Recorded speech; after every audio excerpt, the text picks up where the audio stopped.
Hello folks, I'm James Gibson and today I'm going to talk to you about Marxism.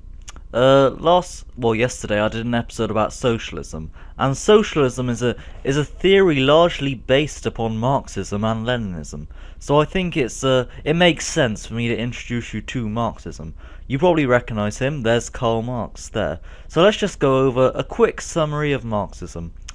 The word Marxism and quick summary don't really go together, so take what I tell you as sort of an inclination into a wider theory. So if any of this does interest you, I really encourage you to read on. So without further ado, let's move on. So Karl Marx, as I was saying, he was the founding father of communism. And he actually wrote the Communist Manifesto, Das Kapital, and Marxism is based around him, unsurprisingly. So Das Kapital, this was a critique of political economy, and now he focused on things like how the rich were using things like religion, they were using their involvement in the government, investment, all of these things to suppress the working classes and consolidate the power in their hands. But then Marx created the idea of surplus value. Now, I sort of went over it yesterday a bit, but I think now I'm going to expand on it. So, we've got Jim. Jim is a factory worker. He goes to a factory, this is where he works, and he makes a shoe. He makes the shoe inside the factory, using the equipment supplied to him by the factory owner, and he makes a shoe. Now, this shoe sells for $10.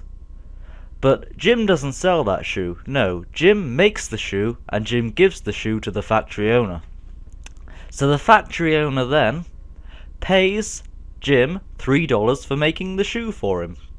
But then the factory owner sells the shoe for $10, leaving him with a profit of $7, meaning that Jim has put this time and effort into making the shoe, but has only gotten $3 out of it, whereas the factory owner has got $7 out of it. Now consider this. This factory owner is also employing 10 other people like Jim, and he's making a hell of a lot of money from exploiting these workers and paying them much less than the value they're really providing to him.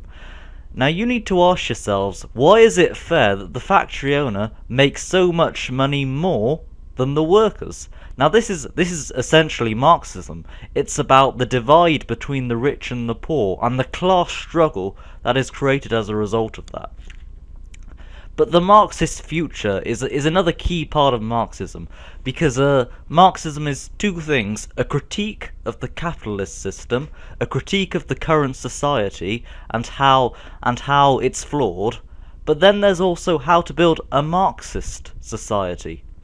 Now a key part of this is the sense of progression. You start off at feudalism, the days of lords, kings and queens, and that really sort of division of power. And then you've got capitalism, in which noble blood doesn't really matter anymore, except it's all about the free market, competition. Capitalism was largely formed off the industrialization of agriculture and the rise of factories, the Industrial Revolution, all of that. Now, in Marxist theory, a revolution will result in capitalism ending and then society progressing to what he might call socialism. Socialism is sort of a bridge between capitalism and communism. It's not fully communist, but it does have lots of things that are part of Marxist theory.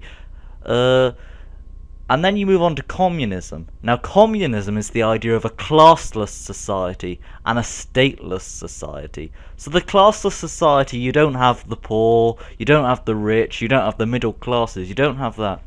You've just got this one layer of people. There are no different divisions, just one layer of working people who work together to progress society.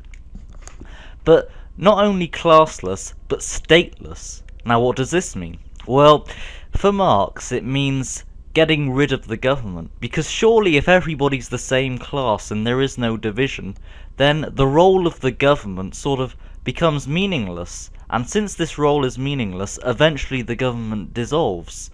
And Lenin in particular, he thought of getting to this stateless society, you'd need a vanguard party to guide a nation through this process, through this progression, this Marxist progression, to get to this communist sort of utopia.